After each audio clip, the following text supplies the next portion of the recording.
Selamat pagi Bapak-bapak, Ibu-ibu, dan saudara-saudaraku yang saya kasihi di dalam Tuhan Yesus. Senang sekali bisa berjumpa di pagi yang indah ini. Itu sebabnya sebelum saya menyampaikan sorga, yaitu suara gembala, mari kita satu di dalam doa. Segala hormat, pujian, dan syukur kami naikkan di hadapan-Mu ya Bapa dalam nama Yesus, karena Engkau begitu baik, sangat baik bagi kami, sehingga pagi ini kami boleh menikmati hari yang baru. Itu sebabnya sebelum kami memulai segenap kesibukan kami pada hari ini, kami mulai lebih dulu mencari kerajaan Allah dan kebenarannya, yaitu mendengar firman yang disampaikan melalui suara gembala.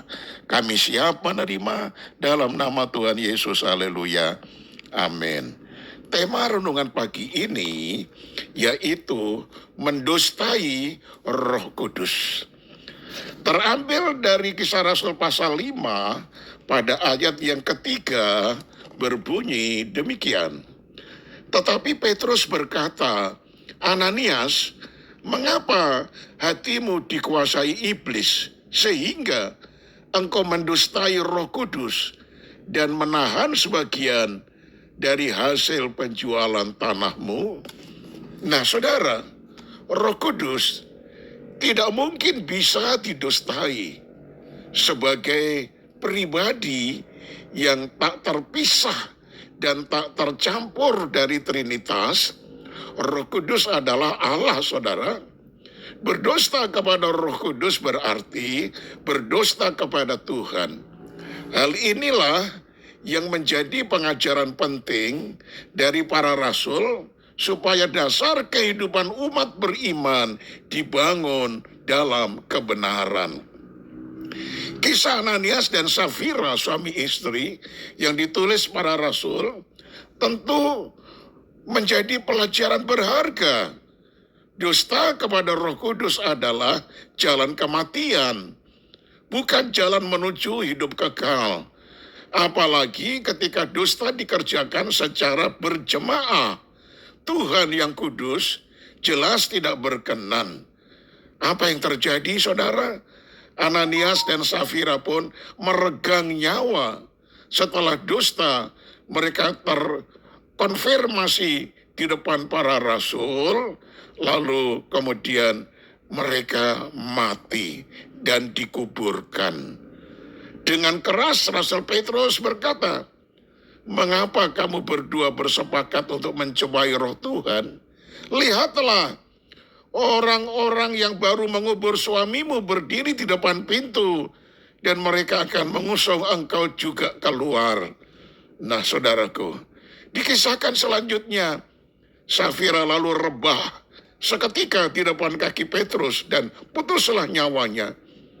Ia bernasib sama dengan suaminya yang telah mendahului 3 jam sebelumnya. Hal ini tentu sangat mengejutkan banyak orang. Bahkan seluruh jemaat pun ketakutan setelah mengetahui hal tersebut. Begitulah ujung dari jalan dusta, kematian itu, saudara. Sekarang perenungan kita adalah mengapa Ananias dan Safira memilih untuk berdusta? Apa alasannya? Dusta dilahirkan dari kondisi kurangnya iman, selain dipenuhi dengan berbagai kekhawatiran. Dua hal ini menjauhkan mereka dari rasa sehati sejiwa dengan kasih setia Tuhan. Andai saja mereka tetap sehati sejiwa di dalam Tuhan, tentu hidup mereka sudah pasti berada dalam topangan kasih setia Tuhan, Sang Maha Pengasih.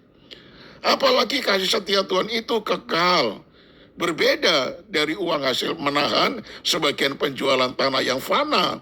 Oh, sayangnya, mereka memilih jalan dusta yang menandakan sikap pengkhianatan terhadap kasih setia Tuhan.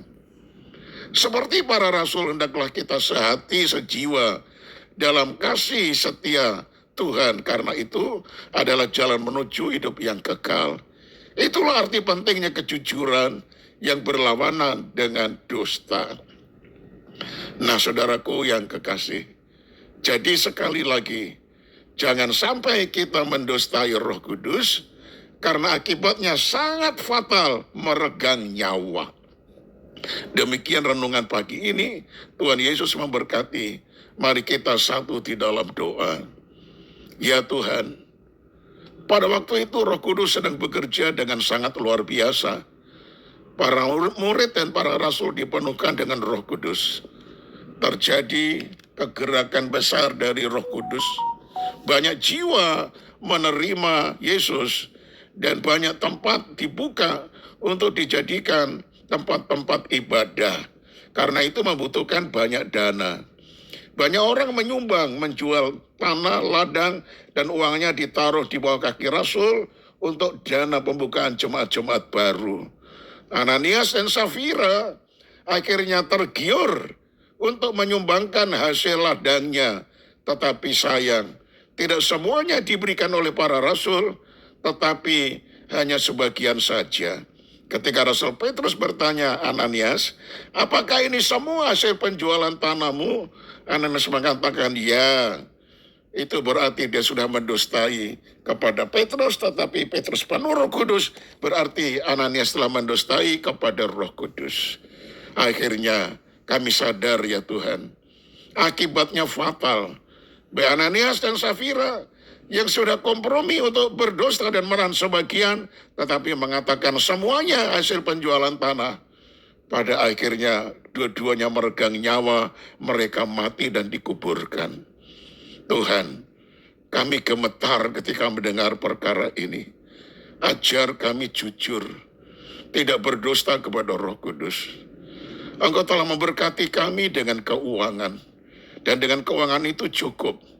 Dan Engkau meminta supaya 10% dari hasil berkat yang Tuhan karuniakan untuk kami kembalikan ke rumah Tuhan.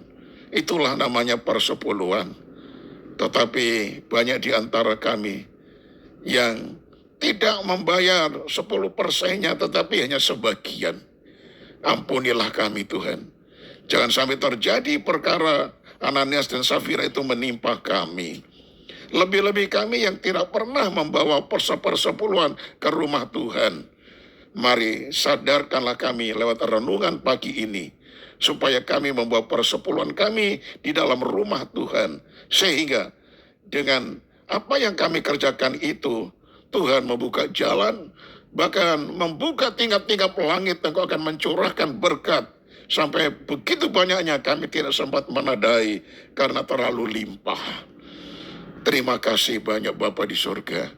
Biarlah ini kami lakukan dengan segenap hati, dan terima kasih untuk teguran firman yang mungkin menjadikan telinga kami merah, tetapi membawa berkat kehidupan kalau kami sadar dan kami betul-betul mempunyai tekad untuk tidak berani mendustai kepada Roh Kudus. Terima kasih banyak Bapa. Kami serahkan sepanjang hari ini aktivitas kami. Tuhan jaga, lindungi, pelihara, dan berkati kami. Di dalam nama Tuhan Yesus, haleluya. Amin. Selamat pagi saudaraku. Tetap semangat dan Tuhan Yesus memberkati. Shalom.